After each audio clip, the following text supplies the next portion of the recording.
ஐயனார் துணை சரியில்ல.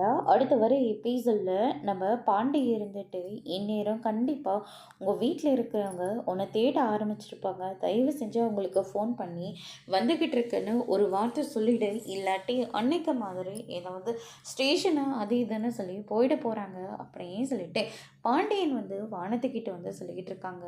அதெல்லாம் ஒண்ணும் அவங்க சொல்ல மாட்டாங்க. அப்படியே மீறி போனாலையும், அத நான் பார்த்துக்கிறேன் அப்படின்னு சொல்லிட்டு, வானதி வந்து சொல்லிக்கிட்டு இருக்காங்க. அவங்க என்னதான் உனக்கு பிடிக்காதவங்களா இருந்தாலையும், அவங்க ஒரு பொண்ண பெத்தவங்க. அவங்களோட வலி என்னன்னு தயவு செஞ்சு நீ புரிஞ்சுக்கோ. அவங்களுக்கு ஃபோன் பண்ணி ஒரு விஷயத்த சொல்லிடு அப்படின்ற மாரி சொல்லிடுறாங்க.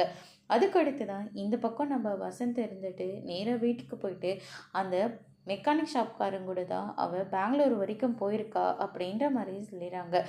அப்பா அவள வானதிய கடத்திட்டு போயிட்டாங்கன்னு சொல்லிட்டு, நம்ம அந்த குடும்பத்து மேல ஒரு கம்ப்ளைண்ட் குடுத்துடலாம் அப்படின்னு சொல்லிட்டு ஒரு பிளான வந்து போடுறாங்க நம்ம வசந்த் இருந்துட்டு. அதுக்கு அடுத்து தான் வந்து பார்த்தீங்கன்னா, சரி அப்படியே ஆகட்டும். நம்மள எவ்வளோ தூரம் அவங்க அசிங்கப்படுத்தியிருக்காங்க.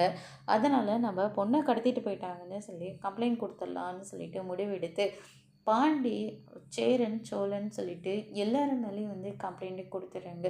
போலீஸ் நேரா வீட்டுக்கு வந்து மொத்த பேரையும் வந்து அரெஸ்ட் பண்ணிட்டு போறாங்க. நம்ம நிலா இருந்துட்டு என்னாச்சு அப்படின்னு சொல்லிட்டு கேட்கவும், வானதிய வந்து குடும்பத்தோட சேர்ந்து கடத்தி பெங்களூருக்கு அனுப்பிச்சிட்டு தான் அவங்க கம்ப்ளைண்ட் குடுத்துருக்காங்க அப்படின்ற மாரி சொல்றாங்க.